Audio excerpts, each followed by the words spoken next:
Buenos días, nosotros somos el equipo número 15 y les vamos a explicar el tema de comunicación intracelular. La comunicación entre las células está medida fundamentalmente por moléculas señal extracelulares. La mayoría de las células emiten y reciben señales. La recepción de estas señales dependen de proteínas receptoras, las cuales normalmente están ubicadas en la superficie de la célula. La unión activa el receptor, el cual activa una o más vías intercelulares de señalización. Estas cadenas procesan la señal dentro de la célula receptora y la distribuyen a las dianas intracelulares adecuadas. Las dianas son proteínas que se alteran cuando se activa una vía de señalización, provocando así un cambio en el comportamiento de la célula. Aquí tenemos el ejemplo. Podemos ver a la molécula señal. Esta se va a unir a la proteína receptora, que es esta que está en verde, la cual está situada en la superficie de la célula diana, o sea, esto que está en gris. La unión va a activar una o varias vías de señalización mediante proteínas señalizadoras intracelulares, que son todas estas, de color verde. Van a modificar el comportamiento de las proteínas efectoras, que son estas que están en azul. Estas proteínas son las encargadas del comportamiento celular. Molécula señal. Estas moléculas se unen a receptores específicos. Estas pueden ser proteínas, pequeños péptidos, aminoácidos, nucleótidos, esteroides, retinoides, derivados de ácidos grasos e incluso gases disueltos. La mayoría son liberadas por células señalizadoras al espacio extracelular mediante exocitosis. Otras se liberan por difusión a través de la membrana plasmática y otras quedan expuestas al espacio extracelular mientras permanecen unidas a la superficie de la célula señalizadora. Cual sea la naturaleza de la molécula señal, la célula diana responde mediante un receptor que se une específicamente a la molécula señal y entonces inicia una respuesta en la célula diana. Aquí tenemos el ejemplo de los receptores, los cuales son dos. Pueden ser de superficie celular o superficie intracelular. Podemos ver que en la de superficie celular se une la molécula señal hidrofóbica, que es esta, la que está en rojo, a la proteína receptora, la cual, como ya les mencioné, está en la superficie de la célula diana, que es toda esta de color gris. Esto de azul es el núcleo. Aquí está en la membrana plasmática, o sea, está unido en la membrana plasmática. Por otro lado, tenemos los receptores intracelulares. Aquí podemos ver una proteína transportadora, la cual, como su nombre lo dice, transporta las pequeñas moléculas señal hidrofóbicas. Estas moléculas atraviesan la membrana plasmática, como vemos aquí, atraviesan la membrana plasmática de la célula diana y se unen a las proteínas receptoras intracelulares, las cuales pueden estar ubicadas en el núcleo o en el citosol.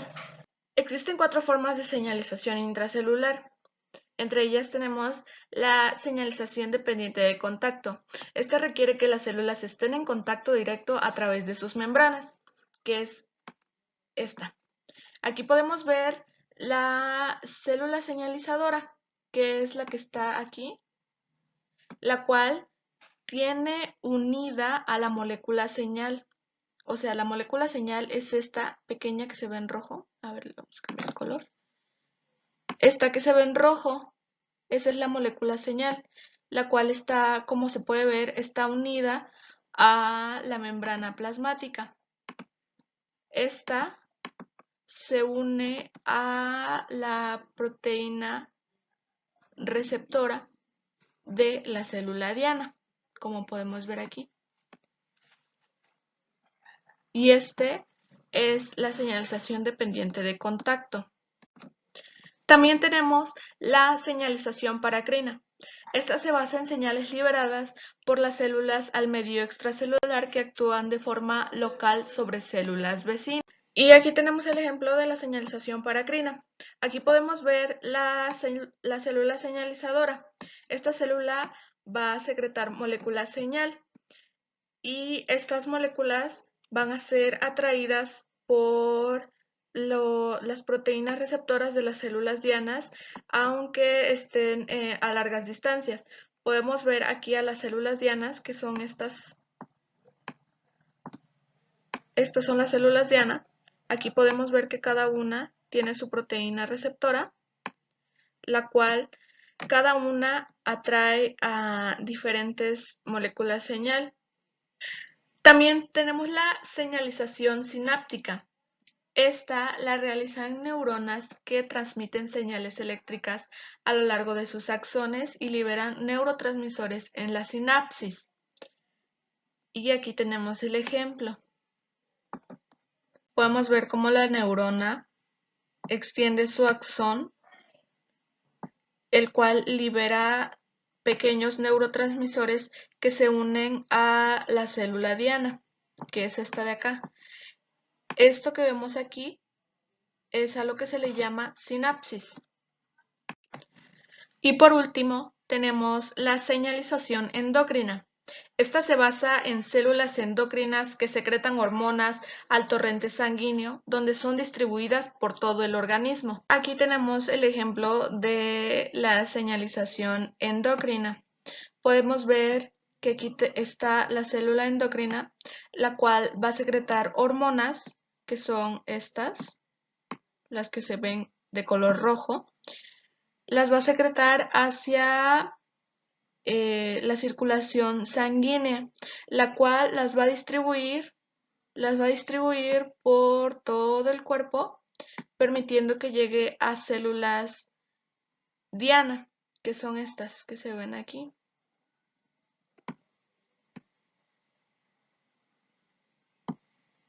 Las cuales se unen a los receptores. Las uniones de tipo gap permiten que las células vecinas compartan la información de señalización. Estas uniones son canales muy estrechos llenos de agua que conectan directamente los citoplasmas de dos células epiteliales adyacentes o de algunos otros tipos celulares. Permiten el cambio de iones o de moléculas pequeñas solubles en agua. Las células pueden comunicarse entre sí sin la dificultad de la barrera que supone la presencia de membrana plasmática. Y aquí tenemos el ejemplo de la unión de tipo gap. Podemos ver cómo las células están unidas y cómo comparten sus moléculas, permitiendo así que la comunicación de ambas partes sea de forma simétrica. Cada célula está programada para responder a combinaciones específicas de moléculas señal extracelulares. Para la mayoría de las células, la decisión de continuar viviendo depende de señales necesarias para sobrevivir. Cuando una célula se priva de estas señales, activa un programa suicida y se mata. Como se muestra en la imagen, una célula individual requiere de varias señales de supervivencia, que pueden ser estas, para poder sobrevivir, o incluso de señales para dividirse.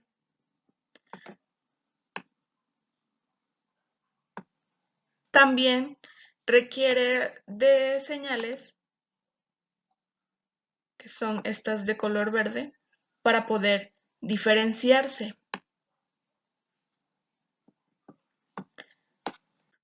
Pero si a la célula no le llegan las señales de supervivencia apropiadas, inicia una forma de suicidio celular llamada apoptosis o muerte celular programada. Por lo general, diferentes tipos de células responden de forma diferente a una misma molécula señal extracelular. Un ejemplo de esto son las diferentes respuestas que se dan por el neurotransmisor acetilcolina. En la fibra muscular cardíaca disminuye la frecuencia y la fuerza de contracción. Es este ejemplo que tenemos aquí, cómo la acetilcolina se une a la proteína receptora. En la fibra muscular esquelética, la acetilcolina estimula la concentración de las células del músculo esquelético. Aquí podemos ver cómo se une a la proteína receptora. En la célula de la glándula salival, la acetilcolina se une a proteínas receptoras para la secreción de las glándulas salivales. El gas óxido nítrico es un ejemplo importante y destacable. Este actúa como una molécula señal tanto en animales como en plantas. En mamíferos, una de las funciones del óxido nítrico es relajar la musculatura lisa. Este actúa como una señal regulando directamente las actividades de determinadas proteínas en el interior de la célula diana. Los receptores nucleares son proteínas reguladoras de la expresión génica moduladas por ligando. Estas moléculas pequeñas e hidrofóbicas difunden de forma directa a través de la membrana plasmática de las células diana. Se unen a proteínas receptoras intracelulares. Estos receptores tienen estructuras relacionadas entre sí y constituyen a la superfamilia de receptores nucleares. Por lo general, los receptores inactivos están unidos a complejos proteicos inhibidores. La unión de ligando altera la conformación de la proteína receptora, provocando la disociación del complejo inhibidor y haciendo que el receptor se una a proteínas coactivas que simulan la transcripción génica.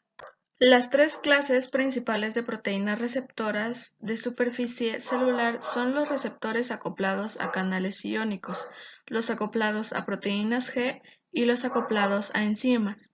Actúan como transductores de señal, transformando un evento de unión de la molécula señal extracelular en señales intracelulares que alteran el comportamiento de las células diana. El primer ejemplo que tenemos es el receptor de canales iónicos.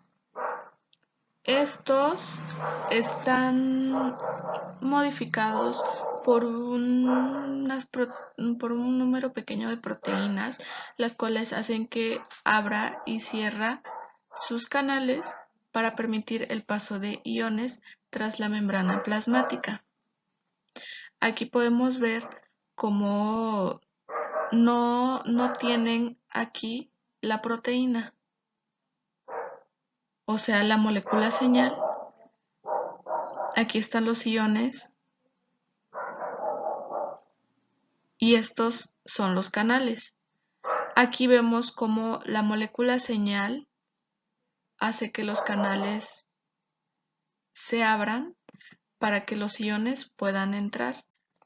Después tenemos los receptores acoplados a proteínas G. En este tipo, la interacción entre la proteína receptora y la célula diana está medida con una tercera proteína, la cual es la proteína G. Aquí podemos ver cómo está el receptor inactivo, la proteína G inactiva y la enzima inactiva. Después, la molécula señal se une al receptor inactivo y este mismo se une a la proteína G. Y aquí ya podemos ver que tanto el receptor y la proteína G ya están activos. Y por último vemos cómo la proteína G se une a la enzima y así es como ya la enzima de igual forma está activada. Y por último tenemos los receptores acoplados a enzimas. Y aquí tenemos dos ejemplos. En el primero vemos cómo la molécula señal actúa directamente como enzima y activa el dominio catalítico. En el segundo ejemplo vemos cómo la molécula señal se une al receptor y este receptor se une a la enzima asociada y la activa. Las moléculas señalizadoras intracelulares de gran tamaño son proteínas señalizadoras intercelulares. Participan en la liberación de la señal dentro de la célula generando pequeños mediadores intracelulares o activando la proteína señalizadora o efectora siguiente de la vía. Forman una red funcional en la que cada proteína colabora en el procesamiento de la señal de una u otra forma. Muchas proteínas señalizadoras intracelulares se comportan como interruptores moleculares. Al recibir una señal, cambia de una forma inactiva a una conformación activa hasta que otro proceso las apague. Estos interruptores moleculares se activan por fosforilación o por unión a GTP. Las células diana consiguen ajustar su sensibilidad a través de un proceso reversible de adaptación, mediante el cual una exposición prolongada a un estímulo disminuye la respuesta de las células a este nivel de estímulo. Esta adaptación permite a las células responder a cambios en la concentración de una molécula señalizadora extracelular dentro de un amplio rango de concentraciones de señalización. La señalización a través de receptores de superficie celular acoplados a proteínas G y mediadores intracelulares pequeños están presentes en todas las células eucariotas. Median la mayoría de las respuestas celulares hacia el exterior y una misma molécula puede activar muchos tipos de receptores. Están formados por una sola cadena polipeptídica que atraviesa 7 veces la bicapa lipídica de arriba hacia abajo y de abajo hacia arriba. Son de nivel de acción intra y extracelular, regulan la actividad de proteínas efectoras y están conformadas por subunidades proteicas alfa, beta y gamma. Estas proteínas G pueden ser activadoras o inhibidoras de adenil ciclasa.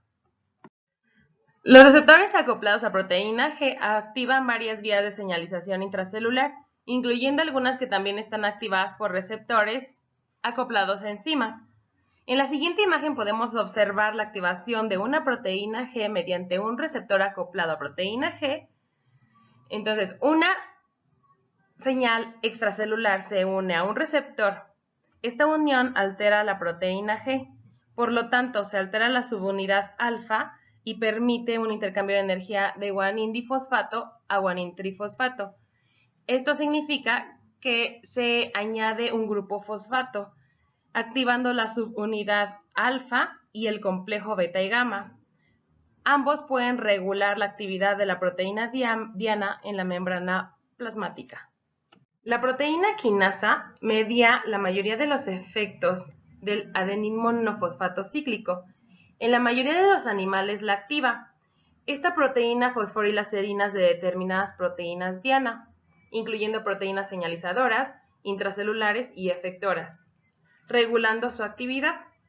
Algunos ejemplos de respuestas celulares inducidas por hormonas mediadas por el adenil monofosfato cíclico serían, desde el tejido diana, la glándula tiroides con la hormona estimuladora TSH, con una respuesta de síntesis y secreción de hormonas tiroideas. En el mismo tejido diana, la corteza adrenal con la hormona adrenocorticótropa, con una respuesta de secreción de cortisol. En la activación de la proteína quinasa dependiente del adenil monofosfato cíclico, la unión del adenil monofosfato cíclico a las subunidades reguladoras de la constante disociación de las moléculas induce en ellas una separación de las unidades catalíticas, activándolas. Muchos receptores acoplados que actúan vía proteína G activan la enzima unida a la membrana plasmática fosfolipasa carbono beta. La fosfolipasa actúa sobre un fosfolípido de inositol fosforilado. Este está presente en bajas concentraciones en la mitad interna de la bicapa lipídica de la membrana plasmática. Existen diferentes clases de proteína quinasa C. Solo algunas son activadas por calcio y diacilglicerol. Algunas otras son proteínas quinasa C atípicas. Las diferentes proteínas quinasa C fosforilan diferentes sustratos porque las diferentes proteínas de anclaje las mantienen en distintos compartimentos de la célula. Una gran variedad de señales extracelulares inducen a un incremento de la concentración de calcio intracelular. Normalmente la concentración de calcio es muy baja en el citosol. En el fluido extracelular, en el retículo endoplásmico y en el retículo sarcoplasmático es alta. Por lo tanto, existe un gradiente de calcio que lo empuja hacia el citosol, incrementando la concentración local y activando las proteínas sensibles a calcio en la célula. Otra función de las proteínas G es activar o inactivar directamente los canales iónicos de la membrana plasmática de la célula diana, alterando así su permeabilidad iónica y su excitabilidad eléctrica, mediado por una clase especial de receptores de acetilcolina que activan la proteína G inhibidora. Las diversas vías de señalización intracelular iniciadas por receptores acoplados a proteínas G comparten ciertas características y principios generales. Dependen de complejas cascadas de transmisión de proteínas señalizadoras intracelulares y pequeños mensajeros intracelulares, a diferencia de lo que ocurre con sistemas de señalización más directos. Estas cascadas de transmisión proporcionan numerosas oportunidades para amplificar las respuestas extracelulares. Así como los receptores acoplados a proteína G, los receptores acoplados a enzima son proteínas transmembrana que se unen a la superficie externa de la membrana plasmática. Estos tienen una actividad enzimática intrínseca o asociados directamente a una enzima. Existen 6 clases de receptores acoplados a enzimas.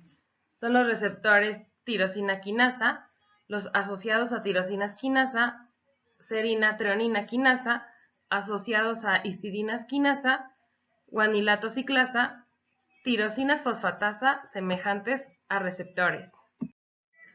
Los receptores tirosina quinasa activados se autofosforilan. Las funciones son la migración de las células y que forman parte del receptor. Algunos ejemplos de proteínas señalizadoras son el factor de crecimiento epidérmico, que se unen a receptores de factor de crecimiento epidérmico. En respuesta a ello es la supervivencia, crecimiento y proliferación o diferenciación de tipos celulares que inducen una señal al desarrollo. Otra proteína señalizadora es la insulina y se une al receptor de insulina. Esto estimula la utilización de carbohidratos y la síntesis proteica. Otra proteína señalizadora es el factor de crecimiento semejante a la insulina y se une al receptor de factor de crecimiento a insulina. Estos estimulan el crecimiento y supervivencia celular. El factor de crecimiento nervioso estimula la supervivencia y crecimiento de neuronas. La activación de receptores tirosina quinasa produce una cascada de fosforilación en proteínas intermediarias. Esto es entre el receptor y el núcleo y causa una modificación en la fisiología celular y en la expresión genética. La superfamilia Ras está formada por un grupo numeroso de proteínas monoméricas. Estas interactúan con diferentes proteínas señalizadoras intracelulares. Un solo miembro de la familia puede difundir de forma coordinada la señal en las vías de señalización y actuar como un centro de señalización. Estas transmiten señales a partir de receptores de superficie y en los humanos las principales familias son HRAS, KRAS, NRAS, como lo podemos ver en el siguiente cuadro. Muchos de los receptores de la superficie celular dependen de la fosforilación de tirosinas para su actividad. Estos actúan a través de tirosinas quinasas citoplasmáticas que están asociadas al receptor y fosforilan proteínas diana. Algunos de estos receptores dependen de la familia SRC que activan algunos tipos de proteína G. Los receptores de citoquinasas activan la vía de señalización JAK-STAT. Estas proteínas están localizadas en el citosol y se denominan proteínas reguladoras de genes porque solo migran al núcleo y regulan la transcripción génica después de ser activadas. Son reguladas por circuitos de retroalimentación negativa y aquellas que revierten las fosforilaciones en tirosinas se llevan a cabo por proteínas tirosinas fosfatasa. La expresión génica en estado latente se llama familia SMAD y las proteínas de anclaje se denominan SARA, que son los receptores de activación.